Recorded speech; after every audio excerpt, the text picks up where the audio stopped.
So this is the story of how I overthrew a Monopoly at the age of 10. So it all started in elementary school. Like any elementary schooler, all me and my friends could think about is how we were going to win the next game of tag at recess. Finally, the bell rings and we're let outside. We're about to start playing tag. And then this one guy stops us and he takes out this little star from his pocket and then he throws it at us and it hits us and it hurts. And I look down and there's a ninja star on the ground, but it's a paper ninja star. And we're all pretty confused. And then this kid starts telling us about how it's this thing called origami.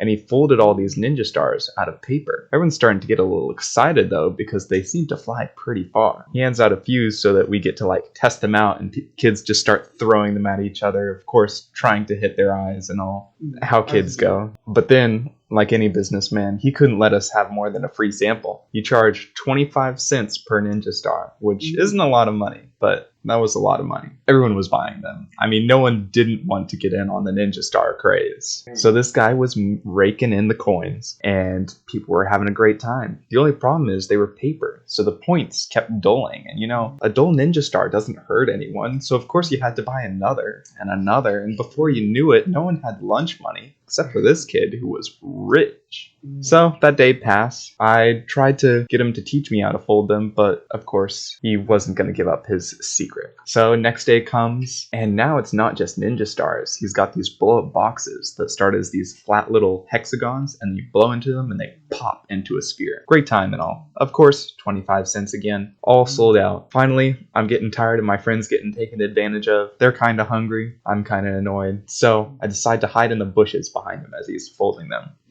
Now, I'd never seen origami before, so it was pretty difficult to memorize the steps. But I did, and then I just kept repeating the steps in my head. Step 1, 2, 3, 4, all the time throughout the day, so I wasn't really paying attention to the lessons. Long story short, I made it home, and my goal was to fold enough origami stars that I could give them out for free, and no one would want to buy his stars, because what's better than free? So I get out a piece of paper, scissors, and just start cutting up little squares. Got to cut them into rectangles, and then you start folding them into triangles. Finally, got one ninja star, but it didn't quite look right.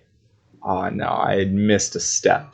And I had no instructions to follow, so I just kept unfolding and refolding, trying to remember the step, and finally, I figured it out.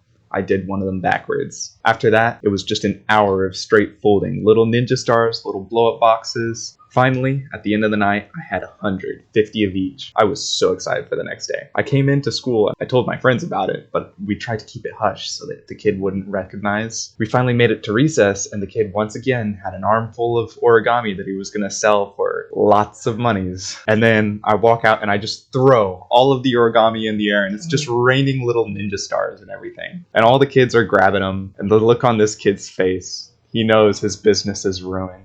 No one's gonna buy his ninja stars for 25 cents each. And that was the story of how I overthrew this one poor kid's Monopoly at the age of 10. So this sparked my interest in origami, and I literally got every single origami book from my local library. With these books, I started folding a bunch of toys for me and my brother to play with. Soon we had the floor covered with little origami pterodactyls and velociraptors. It was a great time. They soon took notice and asked me to make a display for them. We set up all the origami books, and then beside each one, we folded one origami from each book so kids could see what they could get. I took a dip in middle school and didn't really do much origami, but I made up for it in high school when I joined an art class and started focusing on more and more complex models. Started with a giraffe, and then a bat, and then a lion. And finally, after years of practice, I made it to a phoenix. Took a square meter of paper. It took hundreds of folds, 2 days, and almost 20 hours. It was the largest and still is the most complex origami I've ever folded. I ended up putting all of these pieces together to make one submission that ended up winning me Best in Show for all of Brevard County in our art show. I was really proud of that accomplishment, but I didn't really have anywhere else to go from there. So I started making my own origami paper out of tinfoil and tissue paper to add color and shine. These brought the models to life because now they looked even more realistic. For example, with the roses I started making, which made an awesome Valentine's gift. Eventually, me and my brother decided to start our own art business with these stuff. Our first art art fair went really great. We sold a bunch of pieces. After that, we got our art put into a shop and later had our second art fair. This one didn't go as great. It got crashed by a massive storm that tore down our tent. After that, it really went downhill. We weren't making much money. COVID hit and no one was going out to buy stuff, and that business ended up failing. It's been 2 years and I haven't really done much origami since.